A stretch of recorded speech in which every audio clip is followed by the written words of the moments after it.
अस्सलामुअलैकुम। Welcome to देसी health tips. तमाम देखने और सुनने वालों को खुशामदीद। दोस्तों, आज मैं आपके लिए एक नुस्खा लेकर आया हूँ। ये नुस्खा मैं पहले भी बता चुका हूँ। बहुत सारे लोगों के कमेंट्स की वजह से उनको कन्फ्यूजन हो रही थी इस नुस्खे के बारे में उनको इस बारे में कुछ मसला आ रहा था। बार बार लोग कमेंट कर रहे थे कि यार ये क्या, ये समझ नहीं आ रहा, किस तरह कर रहा है, ये है वो है। दोस्तों, आज की जो वीडियो है ये है औरत की शर्मगाह में लहसुन रखने का कमाल।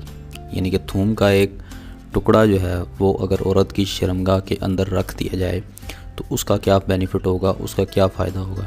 ठीक है जी, इस टॉपिक पे है वीडियो।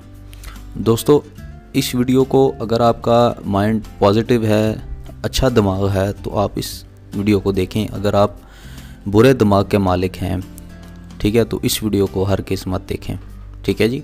तो पहले मैं बता दूं ताकि आपको किसी चीज़ का मसला ना हो, वरना अगर आप देख लेंगे तो फिर आप कमेंट में कहेंगे जी यकीम साहब आप इस तरह की वर्डिंग यूज़ करते हैं, ये है वो है, मतलब आप बहुत सारी बातें करते हैं। मेरे भाई, शरअ में कोई शर्म नहीं होती, ये चीज़ें बताई जाती हैं। आपकी जब शादी होगी आपके माँ बाप आपको ये चीज़ें बताएंगे। आपका बाप जो है, अगर आप मेल हैं तो आपका बाप आपको बताएगा, अगर आप फीमेल हैं तो आपकी माँ आपको बताएगी कि शादी में क्या क्या होता है। तो मेरे भाई, शरअ में कोई शर्म नहीं होती। लोगों की भलाई का जो बंदा काम कर रहा होता है वो उसको करने दिया करें। मेहरबानी करके ये ऐसे कमेंट करके लोगों को ख़राब ना किया करें। लोगों की इस्लाह के लिए हम बैठे हुए हैं, यहाँ चस्के लगाने के लिए नहीं बैठे हुए। अगर चस्के लगाने हैं आप लोगों ने तो बहुत सारे चैनल यूट्यूब पर मौजूद हैं जो गंदी गंदी स्टोरियाँ भी बताते हैं और चस्के भी वो लगाते हैं। ठीक है जी। तो हम जो हैं वो लोगों को इस्लाह की तरफ लेके जाते हैं, लोगों की बेहतरी के लिए हम ये वीडियोस बनाते हैं और उनके लिए काम कर रहे हैं और इंशाल्लाह आगे भी करते रहेंगे। ठीक है। तो दोस्तों, नुस्खा शुरू करने से पहले मैं इसकी थोड़ी सी आपको डिटेल बताता चलता हूँ कि ये बहुत सारे लोगों ने कमेंट किया कि हकीम साहब इस नुस्खे के बारे में हमें प्रॉपर्ली समझ नहीं आ रही। क्या लहसुन रखने से औरत की शर्मगाह तंग हो जाती है? लहसुन रखने से औरत का जो है वो हम हमला का पता चलता है या क्या, इसका क्या सीन है, हमें कुछ समझाएं।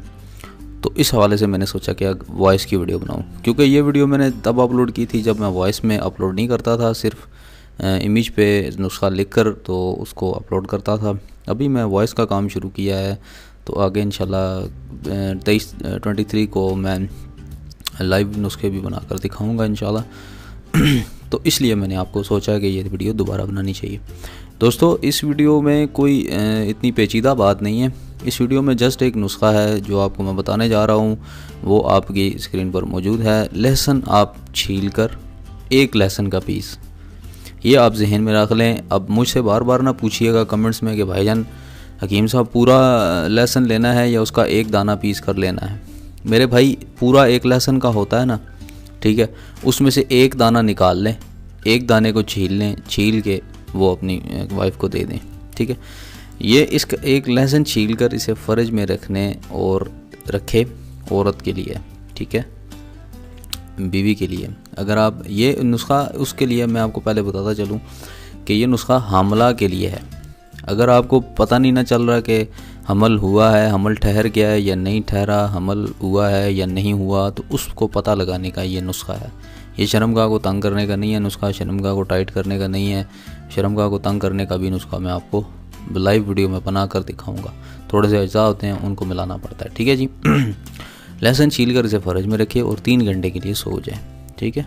एक तुरी छील कर उसकी फ़र्ज में रख कर 3 घंटे के लिए सो जाए। उठने के बाद अगर देखे, लहसुन को निकाले, देखे लहसुन में बदबू आ रही है, यानी कि लहसुन की बू नाक या मुंह में पाई जाती है। अगर नाक में उसकी बू आ रही हो या मुंह में उसका टेस्ट आ रहा हो लहसुन का, तो ये समझ लें कि हमल नहीं है। ठीक है। अगर बू ना आ रही हो, लहसुन महसूस ना हो रहा हो, तो समझ लें हमल हो गया है। ठीक है। आप समझ आ गई? ये मैंने आपकी आसानी के लिए इमेज के ऊपर भी लिख लिया।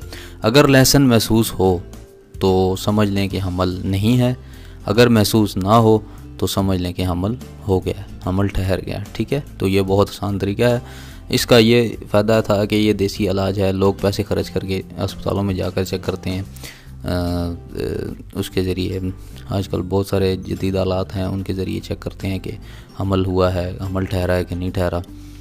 तो ये बहुत आसान और देसी तरीक़ाकार है। ये पुराने वक्त में लोग इस तरह के तरीक़ाकार इस्तेमाल किया करते थे। जब ये इतनी हैवी और जदीद मशीनरी नहीं थी, तब लोग जो है वो इस तरह चेक किया करते थे कि हमल ठहर गया है या नहीं। दोस्तों, हमल ठहर जाए तो ये पता चल जाए कि हमल ठहर जाए तो फिर औरत को बहुत सारी एहतियातें करनी पड़ती हैं। भारी काम नहीं करना पड़ता, सीढ़ियाँ जो है वो तेज़ी से नहीं उतरनी पड़ती, कोई चीज़ झुक कर एकदम नहीं उठानी पड़ती क्योंकि फिर हमल जो है वो ज़ाया हो जाता है। आपको पता ही है, जो शादीशुदा अफराद हैं उनको बहुत अच्छे तरीके से पता है। जंप नहीं लगाना चाहिए कोई ऐसी जगह, ठीक है, और कुछ ऐसी चीज़ें जो हैं वो ममनू हैं, वो नहीं खानी चाहिए। तो दोस्तों, इस हवाले से जो है वो मैंने सोचा कि वीडियो बना दूँ। तो उम्मीद करता हूँ आपको ये वीडियो बहुत ज़्यादा पसंद आई होगी। दोस्तों, ये थी हमारी आज की वीडियो नुस्खा। उम्मीद करता हूँ आपको बहुत ज़्यादा पसंद आया होगा। तो मिलते हैं अगली किसी अच्छी वीडियो के साथ। तब तक के लिए मुझे इजाज़त दीजिए। अल्लाह हाफ़िज़।